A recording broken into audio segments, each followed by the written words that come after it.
Hello everyone, my name is Jim Jakiko, and welcome to my presentation for Module 5. Today, we will be looking at some of the key elements of CSR communication, particularly audience, tools, and strategies. In this presentation, I will describe the different audience segments of the CSR communication function and outline possible tools and strategies that we can leverage as professionals. Before we begin, let's do a quick comparison between specialized CSR communication and generic corporate communication. When communicating CSR initiatives, there are certain aspects that we need to address to achieve any measurable success. First, CSR messaging is purpose-driven messaging. Unlike traditional marketing communications that focus on profit or brand promotion, CSR communication is value-centric. It emphasizes the company's commitment to social responsibility, sustainability, and ethics through verifiable action. CSR communication also has a stakeholder focus, which means that it aims to build trust and transparency with a broader range of stakeholders, such as communities, NGOs, governments, and employees, rather than just customers or investors. Its goal is to create a positive impact on society and the environment, while simultaneously demonstrating accountability to those affected by the company's operations. Speaking of transparency and authenticity, CSR communication requires clear, honest reporting on both achievements and challenges. Companies are expected to disclose their impact, both positive and negative, and be transparent about goals, making CSR communication less promotional and more informational. Reputation and trust management is one of the key functions of CSR communication. Engaging in CSR initiatives can enhance trust, especially if it shows consistent, genuine commitment. In contrast, traditional corporate communication focuses on reputation indirectly through product quality, customer service, or branding efforts. Additionally, CSR communication is often concerned with legal and ethical implications, involving disclosures related to regulatory standards or ethical guidelines like environmental reporting. This makes it more sensitive to public scrutiny and legally bound to reflect accurate information. And finally, CSR initiatives are typically long-term and ongoing, aimed at sustainable impact rather than immediate results. CSR communication reflects this, prioritizing consistent updates and long-term relationship building over short-term promotional pushes directly tied to profitability goals. In any CSR communication effort, audiences are typically divided broadly between internal and external and approached in a more granular manner through specific segmentation. Under internal audiences, we have employees, management, and the board of directors. And for external audiences, we typically build messaging for customers and consumers, suppliers, investors, local communities, government and regulatory agencies, and NGOs and advocacy groups. In terms of strategies, there are a few recurring themes that are distinctly associated with CSR communication. These are transparency and authenticity, dialogic communication and engagement, a narrative focus, integration into corporate identity, and tailored messaging for each audience group. Open and honest disclosure of CSR activities, both successes and areas of improvement, builds credibility. Transparent communication reduces the perception of greenwashing or misleading CSR claims and mitigates skepticism surrounding a company's CSR initiatives.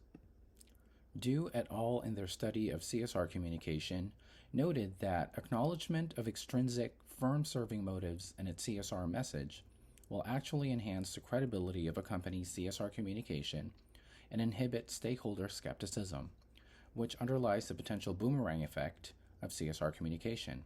Therefore, a company should emphasize the convergence of social and business interests and frankly acknowledge that its CSR endeavors are beneficial to both society and itself. Next up, we have dialogic communication. Encouraging dialogue with stakeholders rather than one-way announcements allows organizations to understand and address stakeholder concerns. Effective implementation of CSR communication can also serve as a way to continuously negotiate social expectations and adapt CSR efforts to more closely align with what stakeholders believe the corporation's role should be. In our review of communication traditions, we understand the value of feedback in a cybernetic system. By employing the same model to CSR communication, a cybernetic approach can assist in creating an adaptive program that evolves with the needs of the community. By opening a channel through which feedback can be collected, corporations can modify not only their communication process, but their CSR goals and actions as well. In CSR parlance, this is called stakeholder involvement, where communication is used as a dialogic tool to not only change public attitudes and behaviors towards a company, but also refine a company's CSR program based on audience feedback. Morsing and Schultz noted this in their 2006 study, saying that the stakeholder involvement strategy assumes a dialogue with its stakeholders. Persuasion may occur, but it comes from stakeholders as well as from the organization itself, each trying to persuade each other to change. Ideally, the company as well as its stakeholders will change as a result of engaging in a symmetric communication model.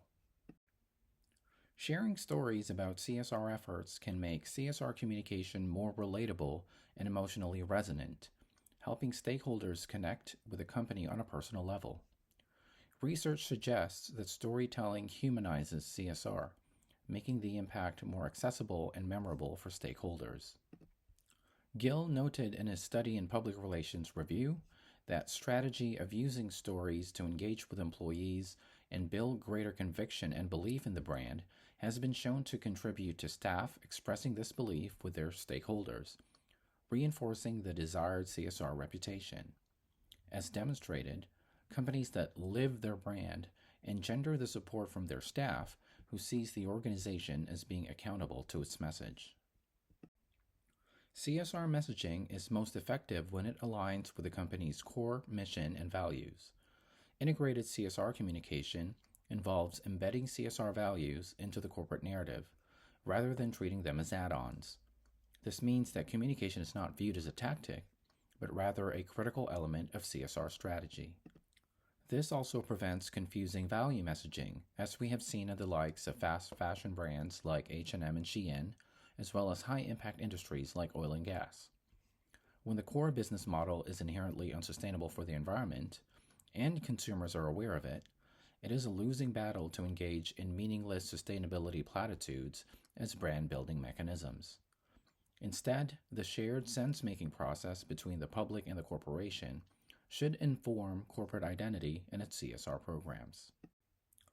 Different stakeholders have distinct values and interests, so CSR communication should be customized for each audience. For instance, consumers may prefer a focus on environmental initiatives, while investors may value reports on governance and transparency. This means matching communication content, style, channel, and audience with great precision to achieve the desired effect. Victoria and Rebecca found in their study of CSR communication in the workplace that employees prefer to receive explanations for why a CSR activity is implemented, what CSR content is built, and how it will affect employee responsibilities.